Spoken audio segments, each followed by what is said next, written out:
ABP news देख रहे हैं आप। मैं हूं आपके साथ शिरीन। हिंदुओं के सबसे बड़े धर्मगुरु शंकराचार्य स्वरूपानंद सरस्वती का निधन हो गया है। 99 साल की उम्र में उन्होंने मध्य प्रदेश के नरसिंहपुर जिले में अपने आश्रम में अंतिम सांस ली। स्वामी स्वरूपानंद सरस्वती ऐसे धर्मगुरु थे जिन्होंने स्वतंत्रता संग्राम से लेकर आजादी के बाद देश के हालात देखे और उन पर खुलकर अपनी राय व्यक्त की। स्वरूपानंद सरस्वती आजादी के आंदोलन के दौरान जेल भी गए। आइए देखते हैं स्वामी स्वरूपानंद सरस्वती के जीवन से जुड़ी हुई 7 कहानियां। जगत गुरु शंकराचार्य श्री स्वामी स्वरूपानंद सरस्वती जी देश के 2 मठों द्वारका एवं ज्योतिर्मठ के शंकराचार्य रहे। स्वामी स्वरूपानंद सरस्वती का जन्म मध्य प्रदेश राज्य के सिवनी जिले के जबलपुर के पास दिघोरी गांव में ब्राह्मण परिवार में हुआ था। उनके माता पिता ने उनका नाम पोथीराम उपाध्याय रखा था। महज 9 साल की उम्र में उन्होंने घर छोड़कर धर्म यात्रा शुरू कर दी थी। इस दौरान वो उत्तर प्रदेश के काशी भी पहुंचे और यहाँ उन्होंने ब्रह्मलीन श्री स्वामी करपात्री महाराज वेद वेदांग से शास्त्रों की शिक्षा ली। आपको जानकर हैरानी होगी कि साल 1942 के इस दौर में वो महज 19 साल की उम्र में क्रांतिकारी साधु के रूप में प्रसिद्ध हुए थे। जगत गुरु शंकराचार्य का 99वां जन्मदिन 3 सितंबर को ही हरियाली तीज के दिन मनाया गया था। एक तरह से शंकराचार्य शतायु हो चुके थे। 3 सितंबर को आश्रम में जगत गुरु शंकराचार्य का भव्य जन्मोत्सव मनाया गया, जिसमें मध्य प्रदेश के पूर्व मुख्यमंत्री कमलनाथ ने भी शिरकत की थी और महाराज श्री का आशीर्वाद लिया था। इसके अलावा राज्यसभा में कांग्रेस के सांसद विवेक तन्खा और दिग्विजय सिंह ने भी ट्वीट कर शंकराचार्य को जन्मदिन की बधाई दी थी। शंकराचार्य स्वरूपानंद सरस्वती ने 9 साल की उम्र में अपना घर छोड़ दिया था, जिसके बाद उन्होंने भारत के प्रत्येक प्रसिद्ध तीर्थ स्थान और संतों के दर्शन करते हुए काशी पहुंचे। कम ही लोग जानते होंगे कि स्वामी स्वरूपानंद सरस्वती को आजादी की लड़ाई में वाराणसी में 9 और मध्य प्रदेश की जेल में 6 महीने की सजा भी काटनी पड़ी थी। इस दौरान वो करपात्री महाराज के राजनीतिक दल राम राज्य परिषद के अध्यक्ष भी थे। स्वामी स्वरूपानंद 1950 में दंडी सन्यासी बनाए गए और उसके 31 साल बाद यानी 1981 में उन्हें शंकराचार्य की उपाधि मिली। 1950 में ज्योतिष पीठ के ब्रह्मलीन शंकराचार्य स्वामी ब्रह्मानंद सरस्वती से दंड सन्यास की दीक्षा ली और स्वामी स्वरूपानंद सरस्वती नाम से जाने जाने लगे। पिछले साल जब शंकराचार्य स्वामी स्वरूपानंद सरस्वती महाराज का 98वां जन्मदिन था, तब सर्व ब्राह्मण समाज गोटेगांव ने उनका 98 फीट लंबे तिरंगे से सम्मान किया था। उनके लिए ऐसा करने की वजह भी बेहद शानदार रही, क्योंकि शंकराचार्य स्वतंत्रता संग्राम सेनानी भी थे। देश की आजादी में उनका योगदान था। अंग्रेजी शासन के खिलाफ लड़ाई की वजह से उन्हें जेल में कैद भी किया गया था। शंकराचार्य स्वामी स्वरूपानंद सरस्वती ने अयोध्या में राम मंदिर के भूमि पूजन के मुहूर्त पर सवाल उठाए थे। उन्होंने कहा था कि राम जन्मस्थली पर मंदिर का निर्माण भव्य अंकोर वाट की मंदिर शैली में होना चाहिए, मगर इसमें परेशानी अयोध्या में स्थित उस गर्भगृह की है जो संकरी गलियों में मौजूद है। वेदों में कहा गया है कि भूमि पूजन का शुभ मुहूर्त होना चाहिए। इन दिनों देव शयन पर है, कुछ शुभ कार्य नहीं किया जाता। ये काम 2 महीने बाद भी हो सकता था, जब देव उठानी 11सी हो जाती।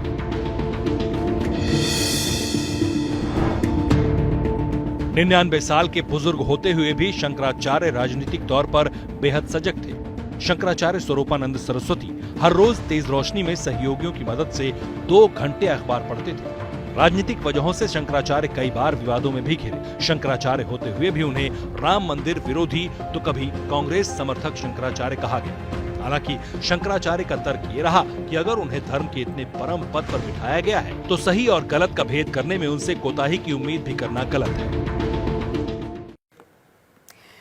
ऐसा टीवी के इतिहास में बहुत कम हुआ होगा जब शंकराचार्य किसी टीवी न्यूज स्टूडियो में गए हों, लेकिन आपके अपने चैनल एबीपी न्यूज के स्टूडियो में 12 साल पहले एक ऐसा मौका आया था जब सभी चारों पीठों के शंकराचार्य एक साथ पधारे थे। वो दिन था 7 मार्च 2010 का। उस दिन द्वारका पीठ के शंकराचार्य स्वामी स्वरूपानंद सरस्वती भी स्टूडियो आए थे। असली और नकली शंकराचार्य की डिबेट के दौरान उन्होंने क्या कहा था, आपको सुनवाते हैं। तो हम तो ये चाहेंगे कि जो हमारे देश की मुख्य समस्या है वो गंगा की शुद्धि की है, जल की शुद्धि की है। आप ये देखें कि न जाने कितने बांध प्रस्तावित हैं, गंगोत्री से लेकर ऋषिकेश तक और बद्रीनाथ से लेकर ऋषिकेश तक उन बांधों से गंगा प्रदूषित हो रही है। हमारा एक तीर्थ जिसको कहते हैं विष्णु प्रयाग, वो नष्ट हो चुका है, क्योंकि विष्णु प्रयाग में जो अलकनंदा है उसको पहले ही रोक दिया गया है, और जो विष्णु गंगा है उसके लिए फिर बैराज बनाई जा रही है। परिणाम ये हो रहा है कि उस बैराज के कारण ज्योतिर्मठ के पहाड़ के नीचे से वो बन रही है, तो ज्योतिर्मठ के जितने भी स्रोत हैं जिनका पानी ज्योतिर्मठ के लोग पीते हैं वो सब के सब स्रोत नीचे चले जा रहे हैं।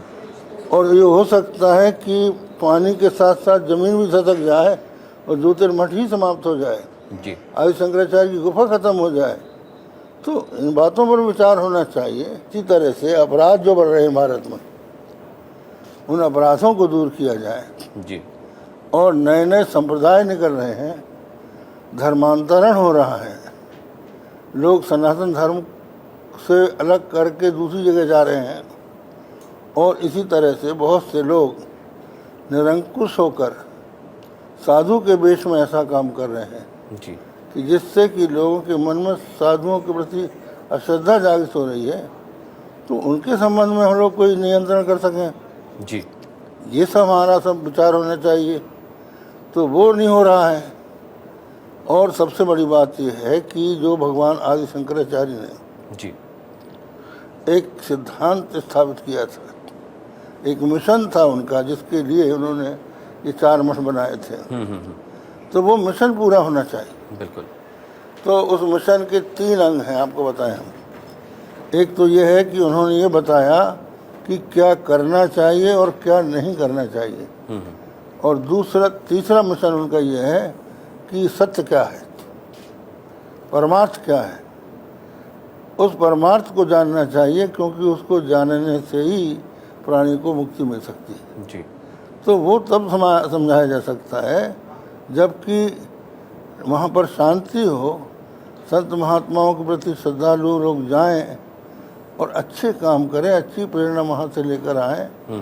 हम लोग ये भी चाहेंगे कि वहाँ जो धार्मिक लोग पहुँचें उनको हम ये समझा सकें कि धर्मानुसार धन कमाओ और धर्म के लिए कमाओ जी, ये भी हम लोग बताना चाहते हैं। तो हम कैसे बता पाएंगे जब हम स्वयं ही विवादित बना दिए जाएंगे जी।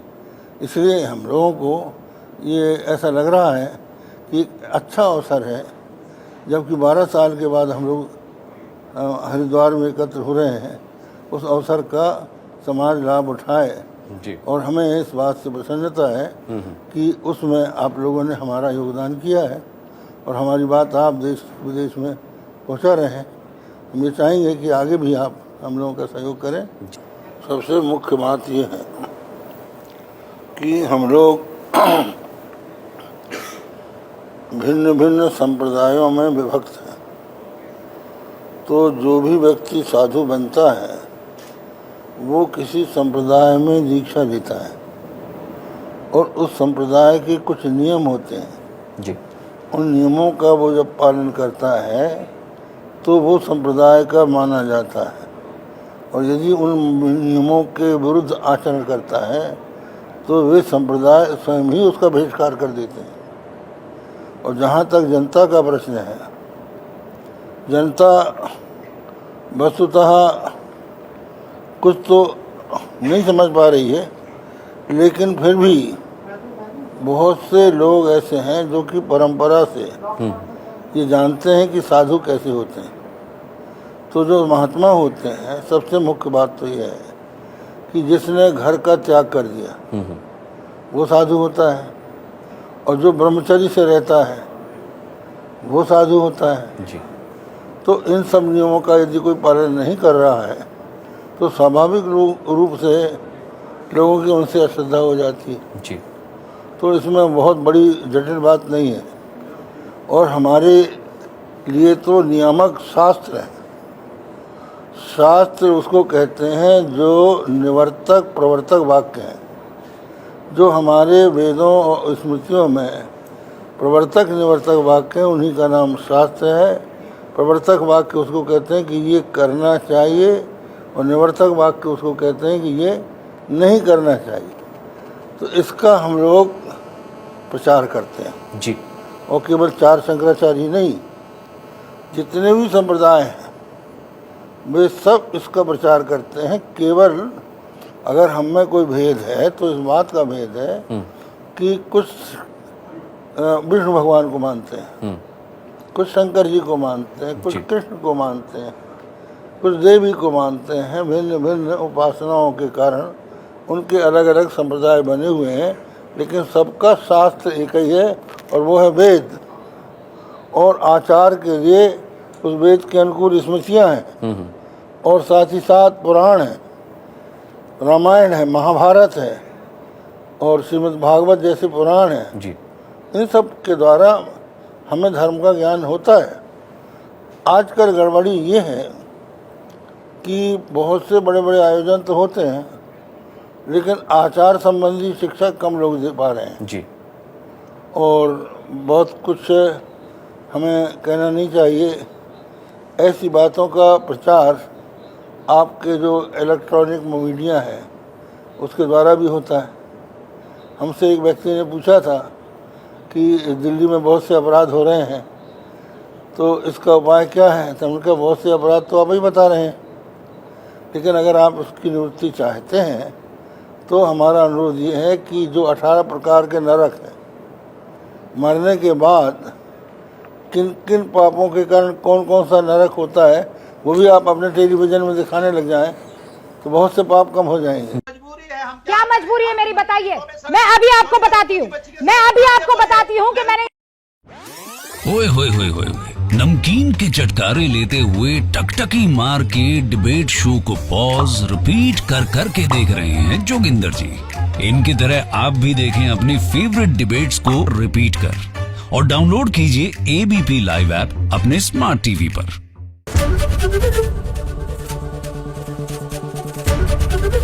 एबीपी न्यूज आपको रखे आगे।